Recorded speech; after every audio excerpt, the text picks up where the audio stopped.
Monsieur le Président, tout le monde, merci de m'accueillir ici. Je tiens aussi à remercier beaucoup d'autres gens qui ont contribué aux documents et aux actions que je vais vous présenter dans cette présentation sur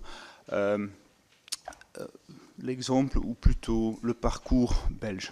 Le contexte a déjà été évoqué maintes fois cette matinée, c'est-à-dire aussi chez nous, on travaille dans un contexte de vieux bâtiments scolaires dont à peine 15% disposent d'une ventilation mécanique et la plupart doivent se contenter d'une ventilation par ouverture de fenêtres. Donc, on fait face à un défi de rénovation large pour implémenter une ventilation acceptable dans tous ces bâtiments. Ça, c'était un état de lieu qu'on a constaté en 2018. Depuis lors, on a pris beaucoup d'initiatives afin d'améliorer la situation. J'en ai listé quelques-uns ici, à travers le Code du bien-être au travail et une nouvelle loi qui vient d'être mise en place en 2022. Et à travers de tous ces documents, l'idée de base, c'est de mettre en place un niveau de qualité d'air ou de ventilation qui est un objectif de 4 mètres cubes par personne et de aussi permettre d'atteindre cet objectif par de différentes stratégies qui peuvent améliorer la qualité d'air d'autres manières, par exemple utiliser des filtres ou des purificateurs ou de minimaliser les sources dans les espaces. Parce qu'on travaille dans un contexte de rénovation, on exige aussi que tous les établissements font une analyse de risque, donc établissent le point de départ et établissent un plan d'action qui leur permet de planifier comment ils vont atteindre ce but ultérieur. Et pour encadrer tout ça, on introduit aussi une mesure obligatoire de la qualité d'air, par exemple à travers d'un capteur CO2, de la certification, la labellisation de tous les espaces et aussi l'affichage du résultat de la mesure. Donc ça c'est le cadre qu'on a établi. Est-ce que ça fonctionne? Pour le moment, pas trop. La situation est plus ou moins la même. On n'a pas les données exactes, mais le constat est le même qui a déjà été évoqué. Cela nécessite un investissement très grand et dès que ces fonds ne sont pas disponibles et dès qu'il n'y a pas de grande urgence, pas de crise, la priorité de faire cet investissement se dégrade facilement parmi tous les parties prises dans le processus.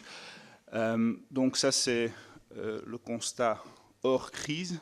Par contre, pendant la crise sanitaire de la pandémie, on a aussi vu que là, il y avait une priorité qui était beaucoup plus élevée, mais on faisait face à beaucoup d'entrepreneurs assez opportunistes qui apportaient des solutions qui n'étaient pas de bonne qualité. Par exemple, pendant la pandémie, et on essaie de la pérenniser dans le nouveau cadre, on exigeait que toutes les classes disposaient d'un capteur CO2 qui affichait la concentration.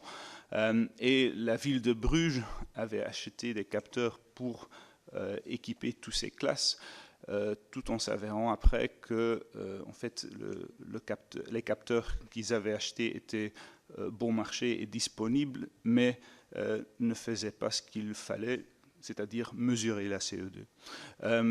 Donc, il ne suffit pas de mettre en place un target, un objectif pour tous les bâtiments, il faut vraiment avoir un cadre plus étoffé avec plusieurs documents.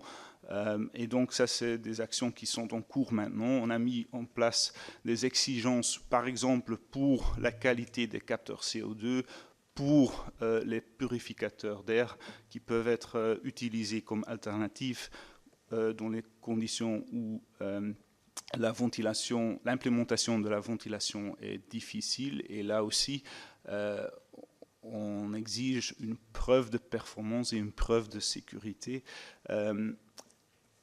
en combinaison avec un cadre qu'on est en train d'essayer d'élaborer, notamment avec les collègues du CEREMA au niveau européen, à harmoniser les exigences et la